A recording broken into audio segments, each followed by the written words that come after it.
Добро пожаловать на наш канал. И сегодня попробуем разобраться, почему картина Николая Ярошенко «Всюду жизнь» по праву считается шедевром. Николай Ярошенко, годы жизни 1846-1898, русский художник-передвижник, писавший портреты и жанровые композиции. Однако, помимо написания картин, Ярошенко был профессиональным артиллеристом и дослужился до чина генерала-майора. Как ему удалось сочетать несочетаемое, написание картин на высоком художественном уровне и служить в армии, мы расскажем в этом видео. Жизнь Николая Ярошенко как будто создана из парадоксов. Как верный служака мог писать картины, обличающие существующее положение вещей, и рисовать портреты тех, кого в России XIX века считали врагами? Родился он в семье военного, отец Александр Ярошенко был генералом-майором и другой судьбы, кроме службы в армии, для своего сына не представлял. Даже мама, Любовь Васильевна, с детства знала особенности военной службы не понаслышке, поскольку ее отец был отставным поручиком.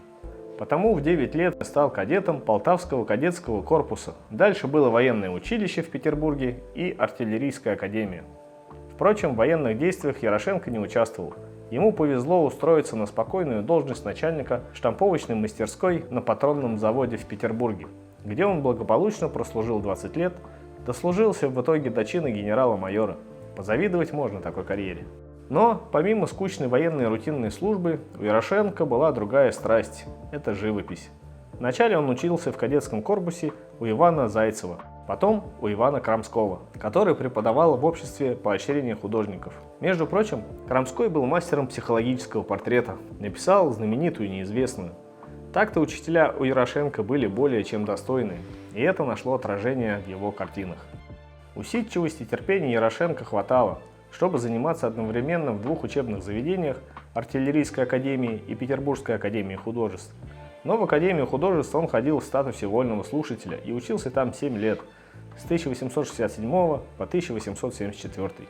Ярошенко небезосновательно называют совестью передвижников. Благодаря дружбе с Крамским, идеологом этого художественного объединения, они вместе руководили передвижниками. После смерти Крамского управление передвижниками единолично продолжил Ярошенко.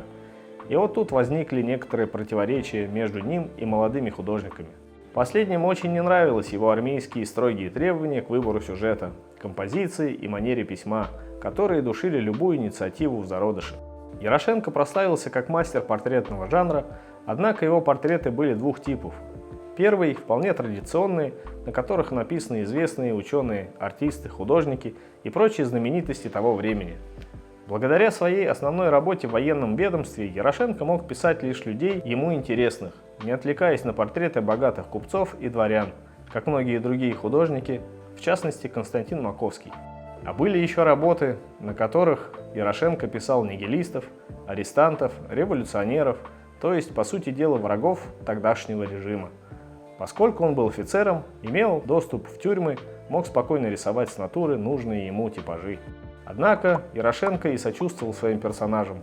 Он рисовал всех униженных и оскорбленных, например, рабочих на заводах, которые за гроши вкалывали на тяжелых и вредных производствах по 10-12 часов в сутки и жили в совершенно невыносимых условиях. Своей задачей максимум он считал написать коллективный портрет эпохи, выраженный через множество различных портретов безызвестных и знаменитых людей. Свою, возможно, самую известную работу «Всюду жизнь» Ярошенко написал в 1888 году. На первый взгляд в ней нет ничего особенного. Обычный арестантский поезд, причем вагон, выкрашенный унылой зеленой краской, занимает значительную часть картины. У окна вагона стоят люди, которые кормят голубей. Нечто подобное вполне можно увидеть и в жизни. Пройдешь и не заметишь. Но почему же эта картина произвела такое сильное впечатление на современников Ярошенко? И что в ней такого особенного? Ярошенко, как истинный передвижник, написал картину в жанре критического реализма, основной задачей которого является обращение внимания на какие-либо проблемы и пороки в обществе. Исходя из вагона и решеток на окнах, понятно, что люди в нем арестанты, но на типичных уголовников они не похожи. Тут скорее просматривается связь с картиной «Святое семейство» итальянского художника эпохи Высокого Возрождения Корреджо. Понятное дело, что мальчик с ангельской внешностью преступником быть не может. А именно его изобразил на переднем плане Ярошенко, подчеркивая несправедливость ареста. Другие передвижники, будь то Василий Пукерев в своей великой картине «Неравный брак» или Василий Перов со своей знаменитой «Тройкой», знакомые каждому советскому школьнику, выполняли в своем творчестве такую же задачу – обличение пороков общества.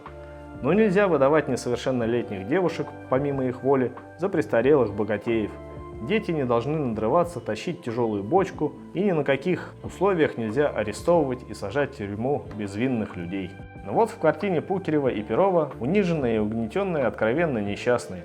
А Ярошенко пошел дальше. В данный момент и мужчина с усами, и бритый крестьянин с бородой, и стесняющийся арестантской прически интеллигент улыбаются и смеются. Радуются за мальчика, которому кормление голубей доставляет большое удовольствие. Это и есть ощущение внутренней свободы. Люди, оказавшиеся в совершенно жутких условиях, не предаются отчаянию, а радуются каждой мелочи. Живут моментом, здесь и сейчас. В этом глубокий смысл. Известно, что многие арестанты умирают не от тяжелой тюремной жизни, а от отчаяния. Неумение смириться со своим положением, найти радость в совершенно обыденных вещах. Это очень важно для психического здоровья. И почему-то хочется верить, что и крестьянин, и интеллигент, и блатарь с усами сумеют пережить ссылку и тюрьму, вынесут любые испытания. А вот насчет человека, отвернувшегося к окну, можно поспорить. Он явно отчаялся, его уже ничто не радует, и впереди лишь беспросветность. Проблема безвинных заключенных – умение радоваться мелочам, ощущение внутренней свободы, безнадежное отчаяние, сколько смыслов, слоев в одной, на первый взгляд, простой картине. Именно это и делает ее выдающимся произведением искусства.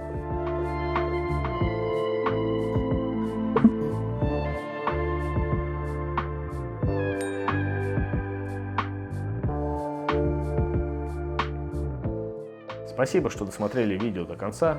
Лайк и комментарий – отличный способ поддержать канал и автора.